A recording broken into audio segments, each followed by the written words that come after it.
Praise the lord. Good morning అండి. అందరూ బాగున్నారా? ఎలా ఉన్నారా? మీ కుటుంబ సభ్యులు అందరూ కూడా క్షేమంగా ఉన్నారా? ప్రతిదినం మీకోసం ప్రార్థన చేస్తున్నాం. మిమ్మల్ని మీ కుటుంబాన్ని యేసు ఆశీర్వదించుగాక. రండి కలిసి దేవుని వాగ్దానం చూద్దాం. కీర్తనలు 75వ కీర్తన 1వ వచనం. దేవా, మేము నీ కృతజ్ఞతాస్తుతులు చెల్లించున్నాము. నీవు సమీపం ఉన్నావు.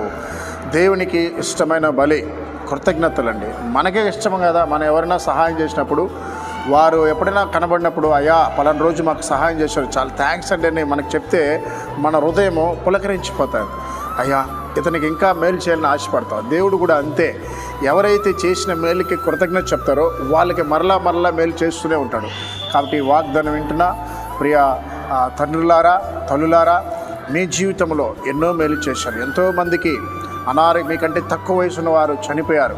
మీకంటే కూడా ఎంతోమంది చిన్నవారు ఈరోజు భూమి మీద లేదు. కానీ దేవుడు నిన్ను సజీవ లెక్కలో పెట్టాడు. ఆయన రెక్కల కింద నిన్ను భద్రపరిచి ప్రతిరోజు నిన్ను కాపాడుతున్నాడు. అలాగనే నీ యొక్క జీవితంలో ఎన్నోసార్లు యాక్సిడెంట్ నుంచి కాపాడాడు, ఎన్నోసార్లు ఆర్థిక నుంచి సహాయం చేశాడు, ఎన్నోసార్లు కుటుంబం పోరాటం ద్వారా చనిపోదాం అనుకున్నావు, అప్పుడు దేవుడు రక్షించాడు. అయినప్పటికీ నీవు కృతజ్ఞత చెప్పడం లేదు. ఖచ్చితంగా ప్రతి విషయంలో దేవునికి ప్రతిరోజు కృతజ్ఞత చెప్పండి. దేవుడు మిమ్మల్ని, మీ కుటుంబాన్ని ఆశీర్వదిస్తాడు. ప్రార్థన చేద్దామా? తండ్రి, నీకు వందనాలు యేసయ్యా. పరిశుద్ధుడా, ఉదయకాలంలో వాగ్దానమైన బిడ్డలని నేను జ్ఞాపకం చేసుకున్నా ప్రభా. ఎంతోమంది నా ప్రభా అనాథ పిల్లలు ఉన్నారు, వృద్ధులు ఉన్నారు. నైనా వారికి సహాయం చేయను ప్రభా. ఎదుగునైనా ఎంతోమంది యమన బిడ్డలు చెడు వ్యసనాలకి నైనా లోనైనారు నా ప్రభా. పాన్ పరాకు, సిగరెట్, గుట్కా, డ్రగ్స్కి బానిసైనారైనా వారికి విడుదల దయచిన ప్రభా. అలాగే నా విడిపోయిన భార్య భర్తలు వారిని జతపరిచిన ప్రభా.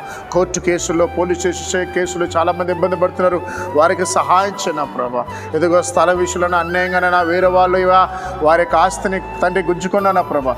వారి విషయంలో కూడా సహాయం చేయమని, కాలం నలిగిన వారికి, విరిగిన వారికి, అనారోగ్యంతో ఉన్న వారికి సహాయం చేయమని యేసు నామములో ప్రార్థిస్తున్నాం తండ్రి. ఆమేన్.